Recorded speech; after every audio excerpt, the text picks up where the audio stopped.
네, 오늘 성경 말씀은 구약 성경 역대상 11장 1절에서 3절입니다. 구약 성경 626페이지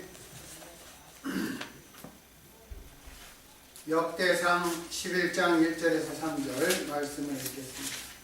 온 이스라엘이 헤브론에 모여 다윗을 보고 가로되 우리는 왕의 골육이니이다. 전일 곧 사울이 왕이 되었을 때에도 이스라엘을 거느려 출입하게 한 자가 왕이시었고 왕의 하나님 여호와께서도 왕에게 말씀하시기를 네가 내 백성 이스라엘의 목자가 되며 내 백성 이스라엘의 주권자가 되리라 하셨나이다 하니라. 이에 이스라엘 모든 장로가 헤브론에 이르러 왕에게 나오니 다윗이 헤브론에서 여호와 앞에서 저희와 언약을 세우매 저희가 다윗에게 기름을 부어 이스라엘 왕을 삼으니 여호와께서 사무엘로 전하신 말씀대로 되었더라. 아멘. 네, 오늘은 이스라엘의 황금기를 이루었던 다윗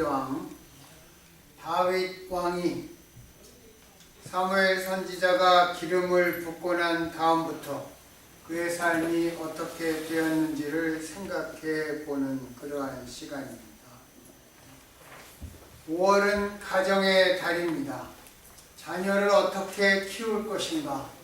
이 하는 문제가 가정의 여러 가지 문제 중에서 가장 첫 번째 오는 질문일 것입니다.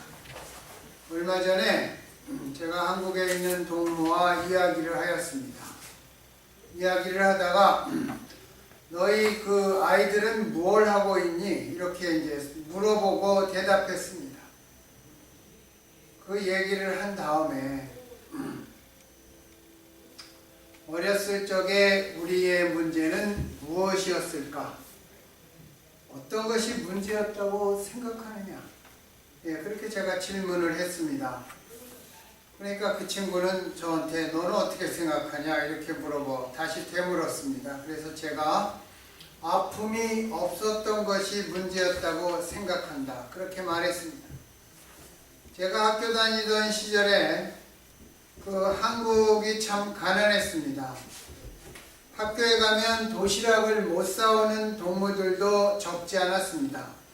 그래서 초등학교 6학년 때도 지금이 생각나는데 선생님이 커다란 주전자를 그 당번을 시켜서 갖다 놓게 하고 도시락을 못 사오는 아이들은 물이라도 많이 마시라고 그렇게 하였습니다. 그리고 당시에 그 옥수수빵을 한 반에 그 가난한 아이들에게 하나씩 나눠주기도 하였습니다. 나라가 전체적으로 가난했지만 제가 그 와중에 별 부족한 건 느끼지 못하고 생활에 별 아픔 없이 자란 것이 우리들의 문제가 아니냐 이렇게 말한 것입니다. 보릿고개가 있고 가난하던 시절이라서 요즘처럼 왕따를 가한다던가 빈부의 격차가 그렇게 심하지도 않았습니다. 그리고 각 가정에 보면 형제들도 많았습니다. 그 형제 사이에 아들과 딸이 여러 명 있는데 그 사이에도 다름이 있습니다. 그 사이에도 모자란 사람이 있고 그 사이에도 더 정말 칭찬받아야 될 그러한 자식이 있습니다. 이 형제 남매 사이에 서로 다른데 그것이 서로 가족이니까 사람들은 서로 어려서부터 수용하게 된 것입니다. 그러니까 커서 학교를 다니고 다른 아이들을 만나도 왕따를 시키지 않는 것입니다. 요즘처럼 자녀를 한 명 낳아서 그렇게 키우니까 거기다가 우리는 단일민족이잖아요. 그러니까 나와 다른 것을 견디지 못하는 것입니다. 그러니까 왕따를 시키는 것입니다.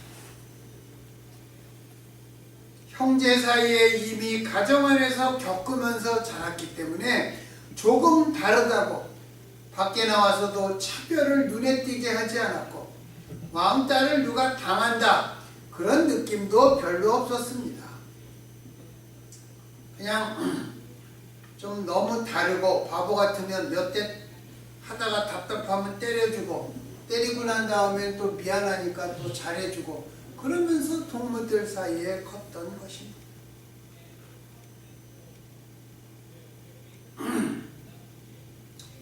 그럼에도 무엇이 없어서 겪은 마음과 육신의 아픔이나 절망은 그리 크지 않았습니다. 왜 그렇습니까? 서로 다 비슷하니까요. 다 없으니까. 참 요즘 염려가 되는 것이 세월호에서 아직도 시신을 찾지 못한 그러한 사람이 20명이라고 합니다. 그것이 앞으로 점점 줄어들어서 예를 들어서 1명, 2명 이렇게 남을 때 그 부모들의 마음은 무엇이 가장 큰 것입니까? 내 자식의 시신을 못 찾았다. 그것 이전에 왜 다른 사람은 찾았는데 나는 시신도 못 찾았어? 상대적 박탈감과 상대적 소외감이 있는 것입니다. 그런 것들을 사실은 그들이 말 못하는 아픔으로 지금 가지고 있을 것입니다. 그러니까 그들이 자식이 이미 죽은 줄 알지만 우리 품으로 돌아와다오 그렇게 얘기하는 거죠. 자식의 죽은 시신이라도 만져보겠다는 그러한 부모의 아픔이죠. 그런 상대적 박탈감, 그런 것들이 예전에는 별로 없었어요. 다 비슷하게 가난하니까. 간장, 반찬 얘기하는데 간장이 꼭 들어갑니다. 간장. 예, 나중에 거기가 우리가 예전에는 조선 간장만 먹었잖아요. 외간장이 들어온 다음에 외간장에다가 밥을 비벼 먹으니까 맛있더라고요. 그러니까 어떤 사람은 제 친구 중에 식구가 자기 자식이 6명이에요. 부모님 8, 할아버지 할머니 계셨는지 모르니까 배가 고프니까 간장을 확 퍼갖고 자기 밭에다 이렇게 부으니까 짜잖아요. 그 옆에서 그걸 보고 있던 어머니가 자기 밥을 퍼서 이렇게 주고 너무 짜지 않니? 그놈이 일부러 그랬다고 나중에 싫다하더라고. 밥을 좀 더 많이 먹으려고. 예, 그렇게 살았기 때문에 상대적 박탈감 그런 것들이 없고 후회감이 별로 없었던 것입니다. 무엇이 절실하게 필요하다는 부족감과 배고픔을 몰랐습니다. 그리고 공부만 열심히 하면 모든 문제가 다 잘 된다는 그러한 생각만 있었습니다. 그러니까 뱃속에 헝그리 정신이 없었던 것입니다. 구한말 그 대지주의 아들들이 대부분 몰락했습니다. 배고픔도 없었고 모자람도 없었고 살아가는데 별 부족함이나 아픔이 없었기 때문에 그 사람들을 작은 돈을 위해 악착같이 일하지도 않았습니다. 작은 돈 갖고 이렇게 하면 더러워 죽겠다. 그렇게 얘기하고 돈을 배척하고 그렇게 했습니다. 직장을 다녀도 어쩌다가 취직을 해도 상사의 질책과 무시, 동료들의 악착 같은 것과 술수 그런 것들을 견디지 못하니까 그냥 사표를 내는 것입니다. 저희 그 이모부가 고등학교 다닐 때 일본에서 다녔는데 전국에서 6명 뽑는데 뽑혔습니다. 그래서 동경제대죠. 그때는 거기를 다녔어요. 그리고 해방을 하고 한국에 돌아왔는데 자존심이 대쪽 같아서 취직을 하면 조금만 듣기 싫은 소리를 들으면 사표 탁 내고 나옵니다. 사표 내고 나옵니다. 그러면서 그분이 살 때 정말 지식은 굉장히 높으니까 당시에 그 대학 교수들이 이렇게 찾아와서 그렇게 얘기합니다. 무슨 논문 하나만 써달라고. 그러면 이게 또 실력도 좋은데 달필이라서 쫙 써서 주면 나중에 신문이 보면 그 대학 교수 이름으로 나가고 대학 교수는 고맙다고 찾아와갖고 몇천 원 주고 가고 그렇게 살았습니다. 자기 집이 경남 함안에서 상당한 부자였는데 그러니까 평생 일을 하지 않고 사는 것입니다. 구한말 대지주의 자식 중에는 그 사람들은 어렵고 아쉬운 소리 하지 않고 살았어도 부족함이 없이 잘 살 수 있었기 때문에 그 사람들이 그랬던 것입니다. 그리고 거기다가 그 아편이 그들에게 많이 퍼졌습니다. 그래서 고등룸뱅이라는 말까지 생겼습니다. 고등룸뱅은 뭐냐면 고등교육을 받은 실업자를 얘기하는 것입니다. 황에서 펜때라 불리고 있는 그러한 고등실업자를 얘기하는 것입니다. 그래서 제가 어릴 때 사람들이 얘기하는 것을 많이 들었습니다. 저것도 고등룸뱅이다 이렇게 얘기하는 것을 많이 들었습니다. 어려서 아픔이 없이 부족함 없이 자란 것이 우리들의 삶에 문제가 될 수 있다는 것입니다. 그 당시에 경제적으로 어려움을 겪은 사람들은 이 돈 어떻게든 벌어야 되겠다. 그래서 이제에 밝고 자녀들에게도 그런 교육을 많이 시켰습니다. 물론 안 그런 사람도 있었을 것입니다. 부모로서 자녀를 어떻게 키울 것인가 하는 문제는 부모의 생애에서 가장 중요한 문제입니다.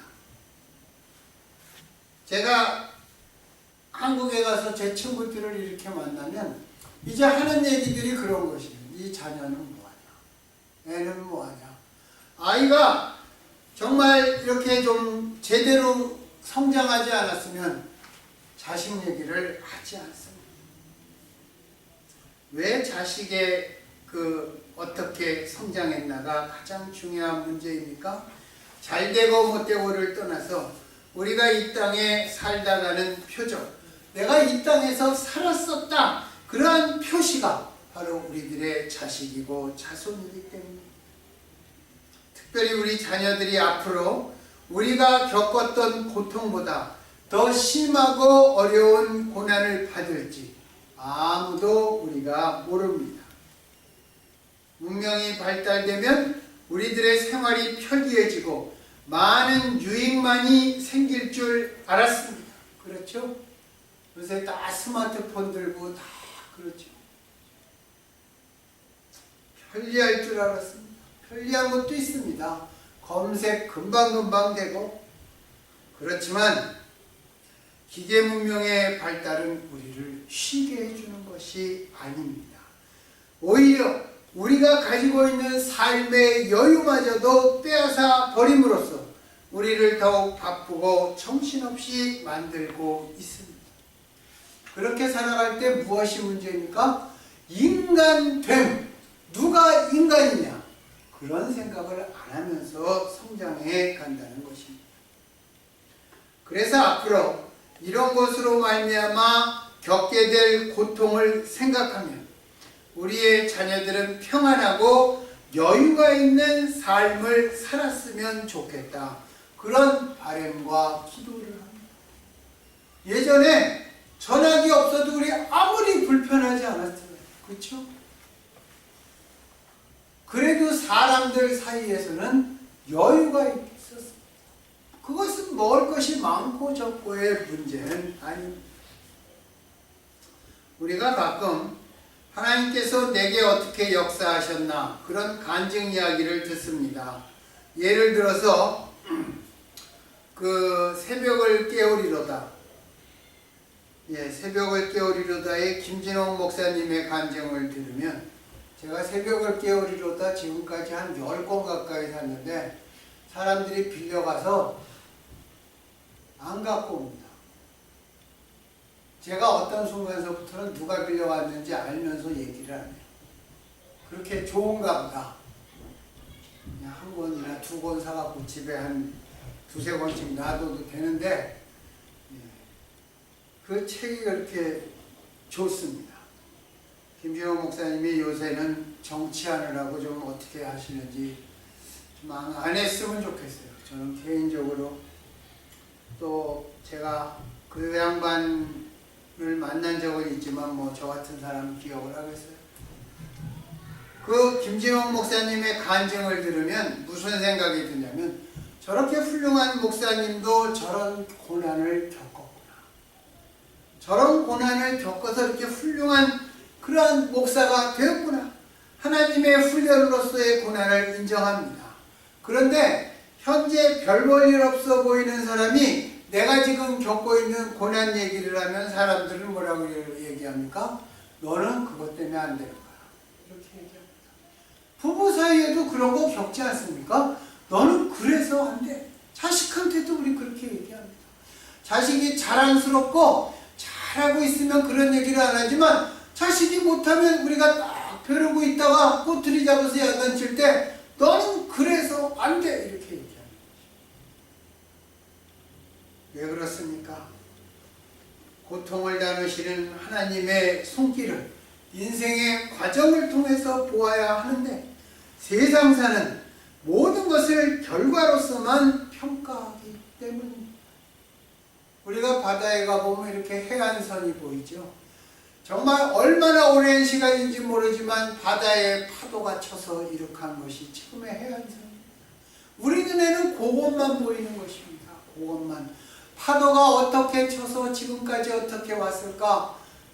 어떻게 변화되는 과정을 우리는 보지 않는 것입니다. 그러니까 인간 사회는 이기면 충신이요, 지면 역적이라고 했습니다. 여자들이 결혼할 때 시댁으로부터 폐물이라는 것을 받습니다. 여러분도 폐물 많이 받았습니까? 폐물 많이 주셨나요, 부모님이? 폐물에 보면 보통 금폐물도 받고 다이아몬드 반지도 받고, 미국은 다이아몬드 반지 하나 주죠? 예? 여러 가지를 받기도 하지만 결혼 폐물에서 잘 주지 않는 것이 있습니다. 진주로 된 폐물입니다. 그 이유는 진주가 눈물을 상징하는 보석이기 때문입니다. 진주는 인어의 눈물 또는 달의 눈물이라고 눈물을 상징합니다.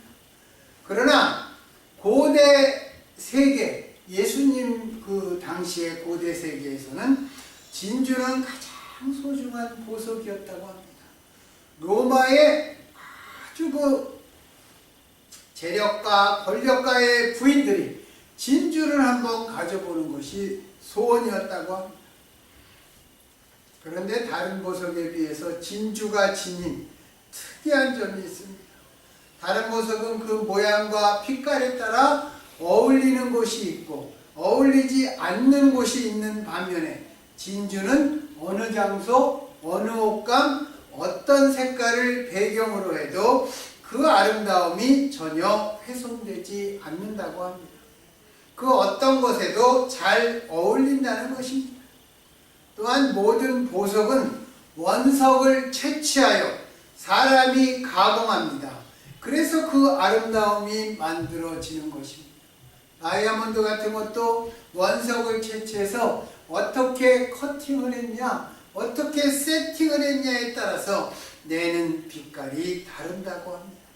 그런데 진주는 형성 과정에서 스스로 만들어지기 때문에 사람의 도움 없이 그 아름다움을 있는 그대로 나타내는 유일한 보석입니다. 원래 진주는 조개가 자기 몸속에 들어온 이물질을 감싸기 위해서 분비한 탄화 칼슘으로 만들어지는 보석입니다. 그러나 모든 조개가 진주를 다 만드는 것은 아닙니다. 이 세상에는 약 10만 3천 종류의 조개가 있는데 그 중에서 안에 진주를 만드는 조개가 약 15,000 종류, 그리고 15,000 종류 가운데 보석으로 가치 있는 진주를 만드는 조개는 약 1,300개 정도 된다고 합니다. 그래서 조개 중에 약 1.3% 정도가 진주 조개인 것입니다. 그런데 사람의 인생도 마찬가지라고 생각합니다. 모든 사람들이 같은 하늘을 이고 살아가지만 어떤 사람은 그 인생 속으로 밀어닥친 고통으로 인해서 낙담하고 실패하여 인생이 어긋나기도 하고 가정이 풍지박산 나기도 하지만 어떤 사람은 그 고통이 있었기 때문에 더 크고 더 성숙하게 되어서 고통을 이겨내면 물론 나아가서는 남의 상처와 고통을 품어주고 치유해주는 참으로 복된 인생이 되는 것입니다. 진주조개가 진주를 만들듯 아름다운 인생을 만들어내기도 하는 것입니다. 그런 사람들 중에 하나가 바로 하나님의 마음에 합했던 이스라엘 왕 다윗입니다. 이새의 막내 아들로 태어난 다윗은 아버지의 양을 치는 목동으로 살았습니다. 그는 자기가 치는 양들을 아꼈고 사랑하였습니다. 그는 양을 치는 목자로 살면서 하나님과 자기의 관계가 바로 목자와 양이라는 것을 깨달았습니다.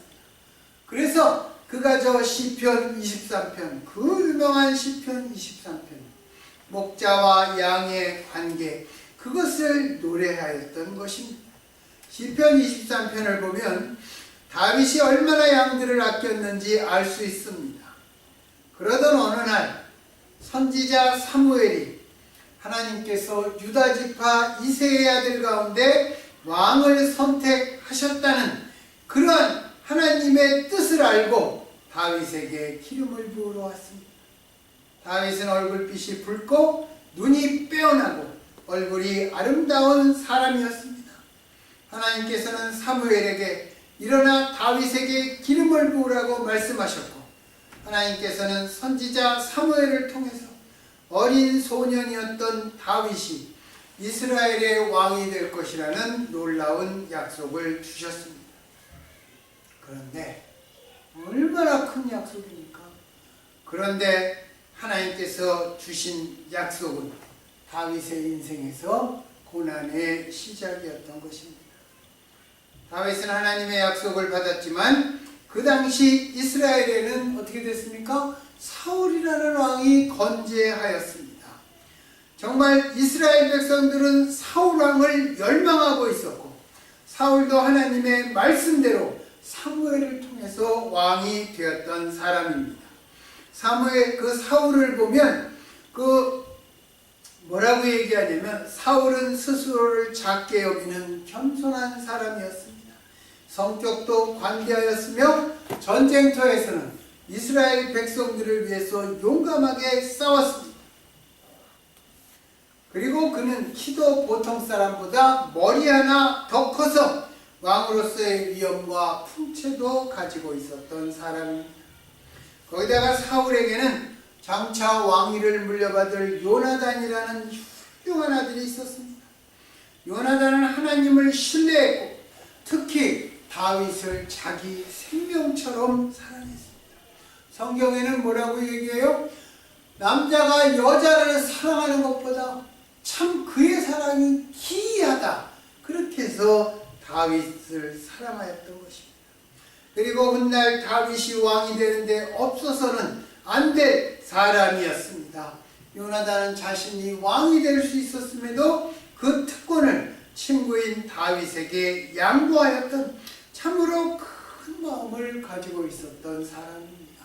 왕이라는 그 엄청난 자리를 놓고 자기 친구에게 그 자리를 양보한다는 것, 얼마나 어려운 일입니까? 이런 요나단까지 있는 터에 다윗이 왕이 되리라는 하나님의 약속은 실현 가능성이 없는 것처럼 보이는 그러한 말이었습니다. 다윗이 하나님께서 주신 그 약속을 붙잡고 자신의 인생을 펼쳐나갈 때에 그가 가장 먼저 감당해야 했던 일은 하나님께서 부리시는 악신에게 고통을 당하고 있던 사울왕을 위해 수금을 타는 것이었습니다. 다윗이 수금을 타면 사울왕의 이 두통이 없어졌기 때문입니다. 그런데 후에 그가 블레셋과의 전투에서 골리앗을 죽임으로써 이략 민족의 영웅으로 떠올랐을 때 백성들이 어떻게 칭송했습니까? 사울이 죽인 자는 천천히요 다윗은 만만이로다. 그렇게 말했습니다. 그 얘기를 듣고 사울은 몹시 불쾌하게 돼서 다윗을 죽이기로 결심하였던 것입니다. 다윗은 이러한 사울 앞에서 요나단으로 말미암아 간신히 목숨을 부지하기도 했고 사울의 둘째 딸인 미가를 통해서 창문 밖으로 도망치기도 하였지만 나중에는 더 이상 숨을 곳이 없어 이 동굴에서 저 동굴로, 이 황무지에서 저 황무지로 사울의 손길을 피해 도망다니다가 마침내는 도망갈 곳이 없어서 이스라엘의 적인 블레셋에까지 가서 가드왕 아기스에게 몸을 의탁하기도 하였습니다. 하나님의 약속이 주어졌음에도 불구하고 다윗에게는 그 약속이 실현될 어떤 조짐도 보이지 않고 오히려 어려움과 고통만이 물밀듯이 밀려왔습니다. 하나가 끝이 나서 이제는 끝났나 보다 이런 생각이 들면 다음 것이 숨 돌릴 틈 없이 들이닥쳤고 하나의 아픔이 아물 때쯤 되면 또 다른 아픔이 생겼습니다. 다윗이 왕이 되리라는 하나님의 약속은 전혀 실현 가능성이 없는 거짓말이던가 아니면 하나님께서 다윗을 왕으로 세우시려던 마음을 바꾸셨던가. 이제는 마치 하나님의 약속은 공소시효가 끝나버린 그러한 약속처럼 보였습니다. 하나님의 약속을 받았지만 다윗은 정반대의 고통과 도피의 생활을 계속했던 것입니다. 우리가 이 다윗의 고통의 세월을 정확하게 알 수 없지만 다윗이 30세에 헤브론에서 왕이 되었으니까 약 15년 정도 사울왕의 손길을 피해 도피의 기간을 살았다고 생각합니다. 그가 어떻게 그 고난 속에서 이스라엘 역사상 가장 훌륭한 왕이 될 수 있었겠는가? 그것은 첫 번째 바로 그의 신앙 때문이었습니다. 그리고 두 번째 그의 오랜 기간에 걸친 고난 때문이었습니다. 고난의 깊이만큼 그의 신앙이 깊어졌으며 그 깊이만큼 주변의 사람들의 아픔과 상처를 알고 돌볼 수 있었기 때문입니다. 즉 아픔의 깊이만큼 하나님의 일을 감당할 수 있다는 말입니다. 우리가 그런 말이 있죠. 젊어서 고생해야 된다. 젊어서 고생은 사서라도 했다. 왜 그렇습니까? 어린 나이에 우리의 마음과 우리의 삶 속에 아픔이 있으면 그것을 극복하고 그것에 대한 배고픈 그러한 마음이 생겨나서 우리들의 나중의 삶이 훨씬 더 정말 프로덕티브한 삶이 되기 때문입니다. 성경의 시편에 나타난 다윗의 생애를 살펴보면 그는 어떠한 고통 가운데에도 하나님께서 나의 목자시다, 자신의 힘과 능력이 되신다, 그것을 절대적으로 믿었습니다. 그래서 수많은 시편에 하나님께 대한 자신의 신앙을 고백하였던 것입니다. 그는 하나님을 절대적으로 믿고 신뢰하였기 때문에 그 고통을 통해서 더욱더 하나님의 품으로 깊이 들어갈 수 있었던 것입니다. 다윗의 인생은 진주와도 같은 삶이었습니다. 그의 인생에 불어닥친 고통으로 도리어 그 고통이 그의 인생을 더욱더 값지고 빛난 삶으로 바꾸어 놓았기 때문입니다. 어떻게 가능할까요? 나의 힘이 되신 여호와여, 내가 주를 사랑합니다. 하나님을 사랑하는 그 마음이 있었기 때문에. 또 다윗은 하나님의 권위와 말씀에 순종한 사람이었습니다. 정말 빛을 발하는 그러한 두 번의 사건이 있는데 그가 동굴과 또 밤에 사울을 죽일 수 있는 기회가 두 번 있었지만 그는 사울을 왕으로 기름 부으신 하나님의 권위를 인정했습니다. 그래서 사울에 대한 심판을 하나님께 직접 맡겼습니다. 다윗이 국가와 하나님의 백성을 위해 공을 세울 때마다 사울은 다윗을 죽이려고 했지만 다윗은 비록 이해할 수는 없었음에도 사울을 왕으로 세우신 하나님의 선하신 뜻이 있음을 인정해서 하나님께 모든 것을 맡겼습니다. 그 순종으로 다윗은 사울에 대하여 어렵기 짝이 없는 상황 속에서도 하나님께 대한 선한 믿음을 지켰던 것입니다. 우리는 예수를 믿으면서도 우리의 판단으로 이것이 내게 유익인가 손해인가를 결정하지, 이것이 진정 하나님의 기뻐하시는 뜻인가 아닌가 그렇게 결정을 내리는 사람은 별로 없습니다. 그러나 다윗은 항상 하나님의 뜻과 권위와 기쁨을 먼저 생각했습니다. 이러한 다윗의 모습은 신앙의 모습, 그것보다는 문화대로, 내가 지금까지 살아온 습관대로 살아가는 우리들이 깊이 생각해 보아야 할 신앙의 참모습이 될 것입니다. 여러분, 우리가 신앙적으로 산다고 착각하지 마세요. 우리는 문화적으로 살아가고 있는 그리스도인들입니다. 그래서 미국에서 부활절과 성탄절에 교회 가는 사람을 우리가 Cultural Christians라고 얘기하는 것입니다. 고난이 겹치면 겹칠수록 다윗은 하나님을 의지하고 삶의 이물질이라고 할 수 있는 그 고통과 싸우면서 그는 진주보다 훨씬 더 빛나는 생애를 살았습니다. 여러분, 사울왕의 실패의 원인이 무엇입니까? 사울왕은 그냥 평범하게 별 걱정 없이 살다가 어느 날 갑자기 하나님의 부르심을 받아서 왕이 탁 되었습니다. 고난의 역사도 없고 왕으로서의 준비된 기간도 없습니다. 그러니까 그가 어려움을 당하면 신앙을 잃어버리는 모습, 그것이 보이는 것입니다. 사울과 다윗의 차이는 사울은 평안할 때 하나님을 잘 믿었습니다.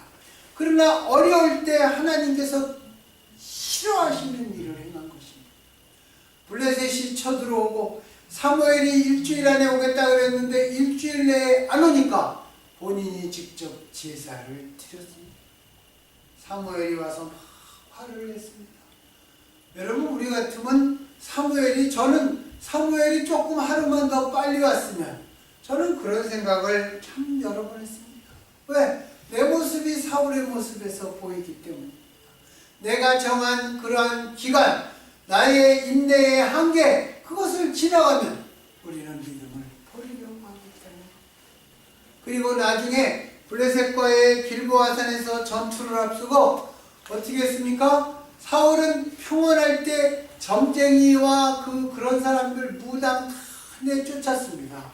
그런데 상황이 급해지고 하나님께 물으니까 대답을 안 해주시니까 엔돌에 있는 밀점하는 여인을 찾아가기까지 했던 것입니다. 평소에는 믿음이 좋았지만 그의 삶이 아픔을 통한 성장과 믿음이 없었기 때문에 사울왕은 실패했던 것입니다.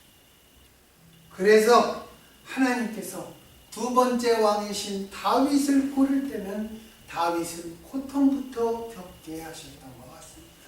나중에 어려움을 겪어도 절대로 하나님을 떠나지 않다. 다윗이 겪은 고통이 그의 모난 부분을 깎아냈을 것입니다. 다윗의 약한 부분을 훈련시키셨을 것입니다. 다윗의 생애를 정하시고 하셨던 그 하나님께서 우리의 생애도 정하시고 아십니다. 우리의 고통의 깊이와 분량, 불확실한 미래에 대한 우리의 두려움도 아십니다. 하나님께서는 하나님을 고통 중에서, 좌절과 실패 중에서 믿고 신뢰하는 사람들을 그 고통을 통해서 더 빛나는 생애로 만들어주시고 우리가 상상할 수 없는 축복의 생애로 우리를 인도하시는 것입니다. 왜 그렇습니까? 하나님의 사전엔 결코 실패가 없기 때문입니다. 하나님께 영광을 돌린다고 하는 것은 내가 형통했을 때, 내가 성취했을 때, 내가 아프다가 병이 나았을 때, 내가 돈을 많이 벌었을 때, 내가 승진했을 때, 그때 돌리는 것, 그것은 물론 돌리는 것입니다. 그것 플러스 고통의 한가운데서 하나님을 부르고 찾고 믿고 의지하는 것이 하나님께서도 기뻐하시는 큰 영광일 것입니다. 사랑하는 여러분, 고통을 통해서 다윗의 생애를 진주처럼 빛나게 하여 주신 하나님의 은혜와 역사가 오늘 이 시간 하나님을 의지하고 사랑하는 여러분의 심령 속에 큰 역사로 임하시기를, 그래서 우리도 다윗처럼 하나님 나라에 참으로 꼭 있어야 될 그러한 사람이 되기를 우리 주 예수 그리스도 이름으로 간절히 축원합니다. 자식을 또한 그렇게 키워야 합니다. 기도하겠습니다.